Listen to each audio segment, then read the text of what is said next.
back and we read the end of the book, and we've been studying that on Wednesday night and getting ready to wrap that up. We know how the battle ultimately ends, and we know who wins it.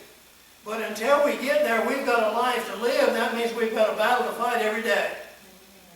And if we as individuals are going to fight this battle, if the church is going to fight this battle, in order to do it, we have to have an army that's prepared for battle. We have to have an army that's prepared.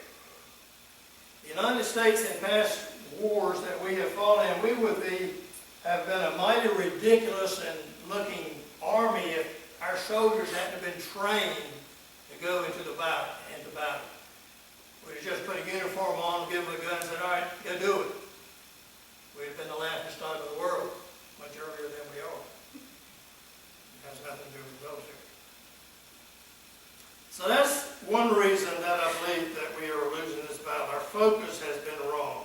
Let's get numbers coming. Let's get people coming. Churches have resorted to all sorts of schemes and programs and compromise this belief and compromise that belief in order to get people coming to church.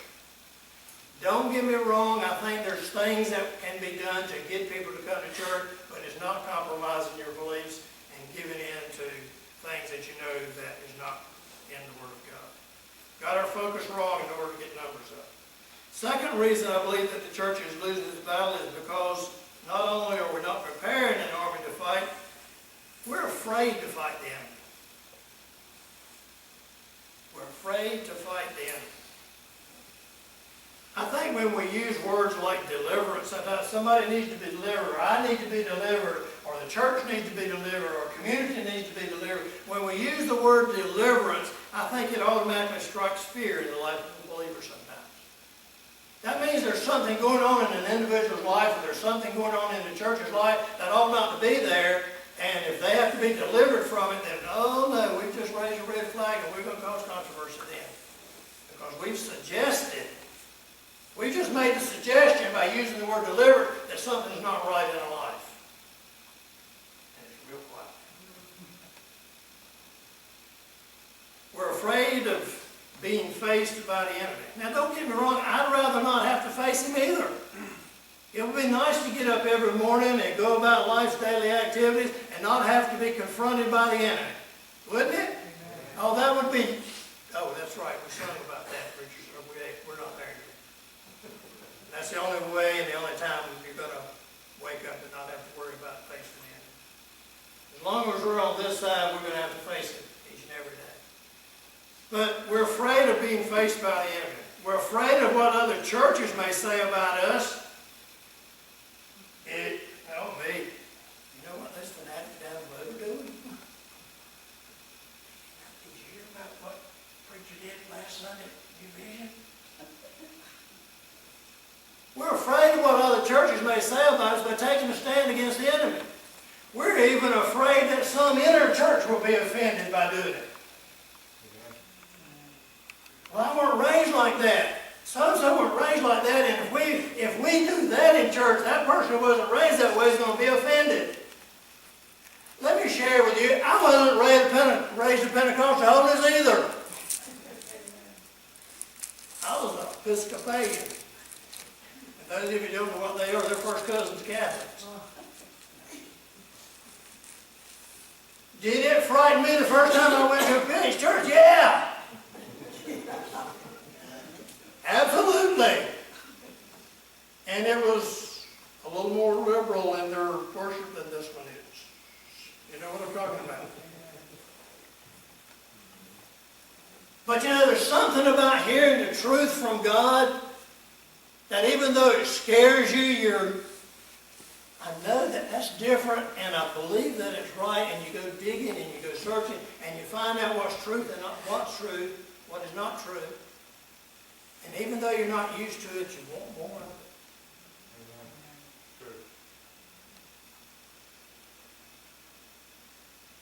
There are some pastors that are afraid to preach deliverance because they're worried that they're going to lose their job. One writer said this about a pastor, that if a pastor wanted to find out if there's anybody in his church that was demon oppressed, to start preaching about it, you'd find out. If they kick up a fuss, don't preach that.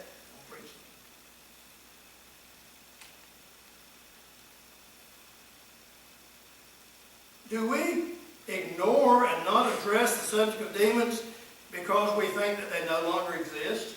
Is that another reason that we don't? Well, let me just ask this question. If they no longer exist, where did they go? Where did they go? All of them didn't go into a bunch of pigs that jumped off the mountain in the River Sea of Galilee. I guarantee you there's still some more left. So we can't think that they no longer exist. Now, again, don't get me wrong when I challenge the message or messages that are being preached and taught in pulpits today. We need to hear about seeking out people and calling them out of the world and getting them saved. We need to hear about spreading the gospel message. But there needs to be a balance. There needs to be a balance. We can't just put an emphasis on the Word every Sunday and ignore the workings of the Holy Spirit. Neither can we preach and teach only about the workings of the Holy Spirit and ignore His Word, or the Word. There's got to be a balance between the two.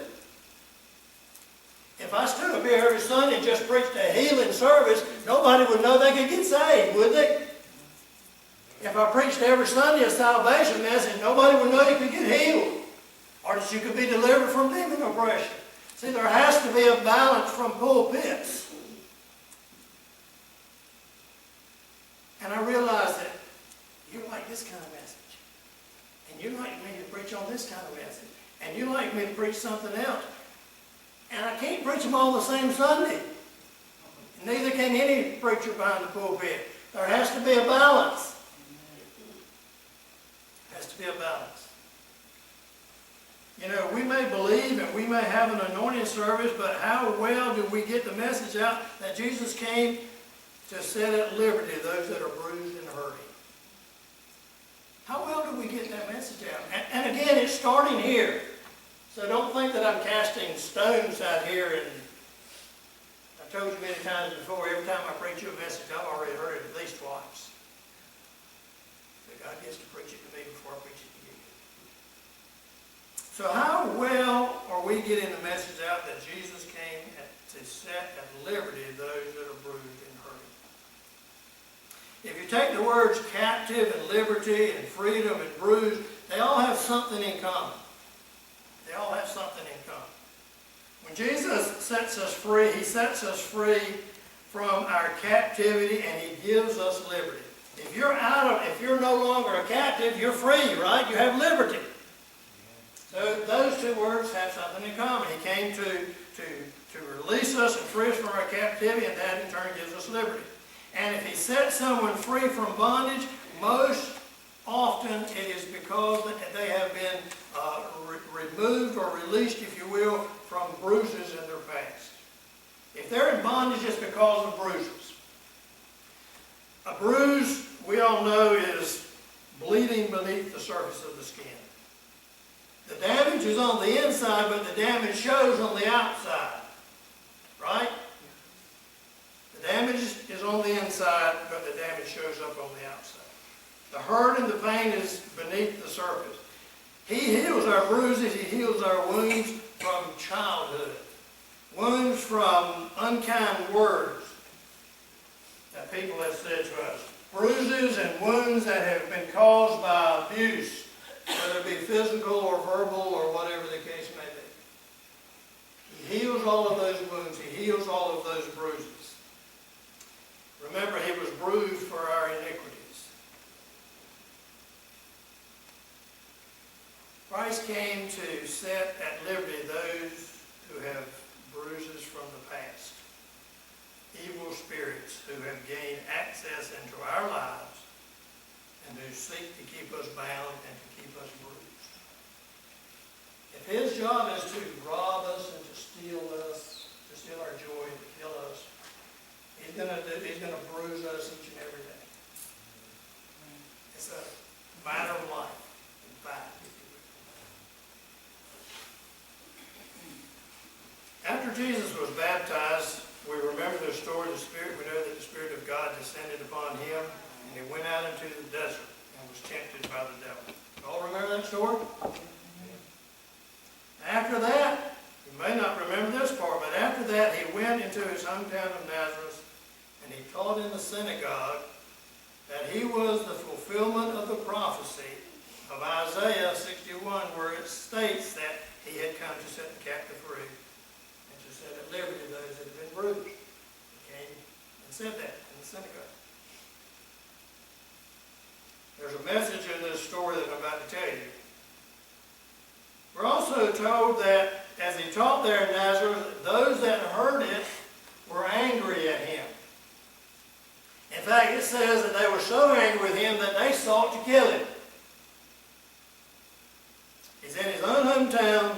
He's preaching the message. They're angry. They're trying to kill him. So he left. And he went to Capernaum, a few miles away, where it says they received him gracious. They received him gracious. In fact, while he was preaching there, there was a man came in the synagogue, came in church, if you will, who had an unclean spirit. And Jesus ordered the spirit to leave out of the man. Remember, I told you one of the messages about demon oppression that we have to command them to leave. We don't ask them nice, we command them to leave. And Jesus ordered that demon spirit to leave. So what is the difference between Nazareth and Capernaum? What was the difference?